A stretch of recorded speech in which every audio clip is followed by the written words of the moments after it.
आपने कभी नोटिस किया है बहुत लोग हाई सैलरी अर्न करते हैं 1 लाख 2 लाख 2.5 लाख, पर फिर भी वो फाइनेंशियली इंडिपेंडेंट नहीं बन पाते। सैलरी बढ़ती रहती है पर वेल्थ नहीं बढ़ती।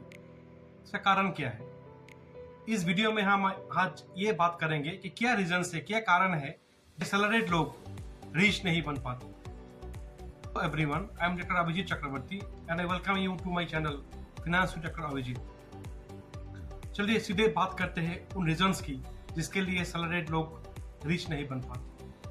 नंबर 1 रीजन है लाइफस्टाइल इन्फ्लेशन। इसका मतलब ये है कि हमारा जो लाइफस्टाइल है, लिविंग स्टैंडर्ड है, ये दिन बर दिन हम उसको बढ़ाते जाते हैं। सैलरी बढ़ी, इमीडिएटली हम अपना लाइफस्टाइल को बढ़ा देते हैं। नई कार, नई वॉशिंग मशीन, नई फ्रिज, नई मोबाइल। तो क्या होता है कि हमारी जो सैलरी बढ़ती है वो एक्सपेंस में जोड़ जाती है, पर वेल्थ नहीं बनती। ना हम सेविंग्स बढ़ाते हैं, ना हम इन्वेस्टमेंट बढ़ाते हैं। बात तो क्या बढ़ाते हैं? एक्सपेंस। सेकंड रीजन क्या है? सेकंड रीजन है इन्वेस्टमेंट डिले करना, प्रोक्रास्टिनेशन। हम सोचते हैं कि अब नहीं करेंगे, अब सैलरी थोड़ी सी कम है, बाद में करेंगे, थोड़ा सैलरी बढ़ जाए इसके बाद करेंगे, कुछ एक्सपेंसेस है और निपट जाए फिर करेंगे। करते करते हमारा इन्वेस्टमेंट डिले होता रहता है। जितना इन्वेस्टमेंट डिले करोगे उतना आपका इन्वेस्टमेंट को बढ़ने के लिए टाइम कम मिलेगा, इन्वेस्टमेंट बढ़ेगा नहीं, वेल्थ क्रिएट नहीं होगा। जो रिच होती है वो क्या करते हैं? वो पहले इन्वेस्ट करते हैं फिर खर्चा करते हैं। एंड जो हम जैसे लोग हैं, मिडिल क्लास लोग हैं, सैलरीड लोग हैं, वो क्या करते हैं? वो पहले एक्सपेंस करते हैं फिर सोचते हैं कि अगर कुछ बचा तो सेव एंड इन्वेस्ट करेंगे। ये गलत है, इसको चेंज करना पड़ेगा।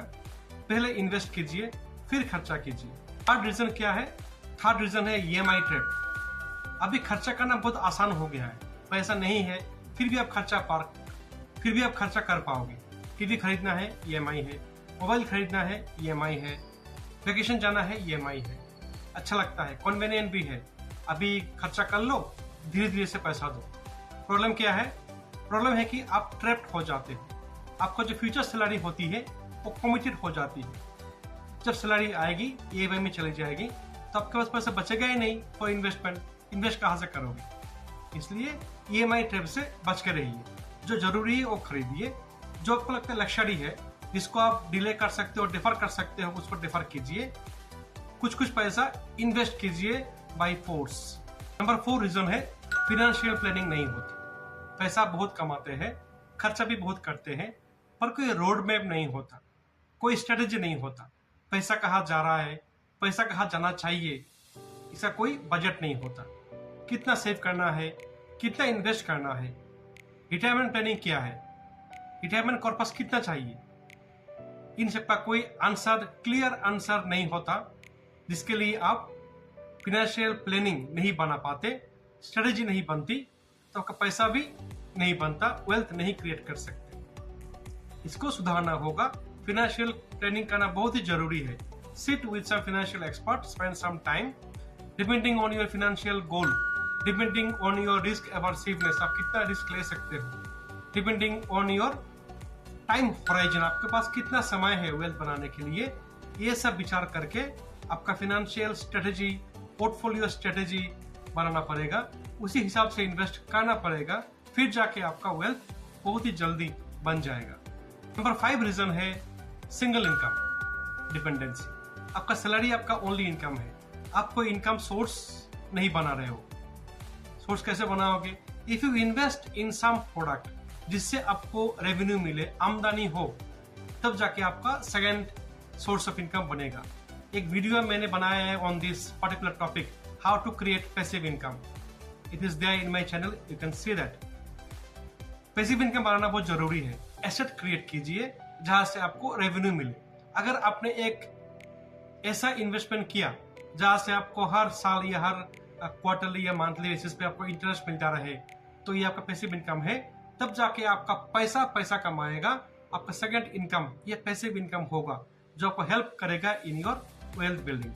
नेक्स्ट रीजन है ignoring the impact of compounding.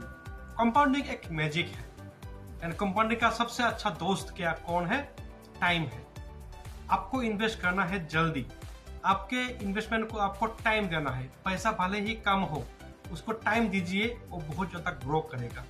For example, अगर आप 10,000 के भी इन्वेस्टमेंट करते हो हर महीना फॉर 30 ईयर्स, आपका इन्वेस्टमेंट होगा 36 लाख, ये बन जाएगा 2.5 crore, assuming 12% rate of return. इसलिए पैसे को टाइम दीजिए। अगर कोई इन्वेस्टमेंट शुरू करता है 25 साल की उम्र में और कोई करता है 35 साल की उम्र पे, 10 साल के डिफरेंस में सेम अमाउंट इन्वेस्ट करने से भी बहुत ज्यादा डिफरेंस आ जाएगा in the return, in the final corpus. Time is very very important. Time को यूज कीजिए in compounding your investment. Number 7, social comparison. हम अपना एक्सपेंसेस रिलेट करते हैं by seeing what others are doing. We should not do that. हमको अपनी income से अपनी एक्सपेंस को जोड़ना है सेविंग्स करने के बाद, तब जाके हमारे पास सेविंग्स करने के लिए पैसा भी होगा, इन्वेस्ट भी कर पाएंगे, पैसा बढ़ेगा भी। लोगों को देख के अगर आप एक्सपेंस करोगे तो आपका पैसा बढ़ने के चांसेस बहुत कम है। गुड सैलरी इज इंपॉर्टेंट, पर इससे भी इंपॉर्टेंट है फाइनेंशियल प्लानिंग, इससे भी इंपॉर्टेंट है फाइनेंशियल डिसिप्लिन, इससे भी इंपॉर्टेंट है मनी हैबिट्स। अगर वीडियो अच्छा लगे, वीडियो वैल्यूबल लगे, तो मेरे चैनल को सब्सक्राइब कर दीजिए, लाइक एंड शेयर कर दीजिए। इस चैनल में हम ऐसे ही सिंपल फाइनेंशियल डिसिप्लिन की बातें करते हैं ताकि आपको कुछ आइडिया मिले and you can make your financial planning strong. Thank you for watching this video.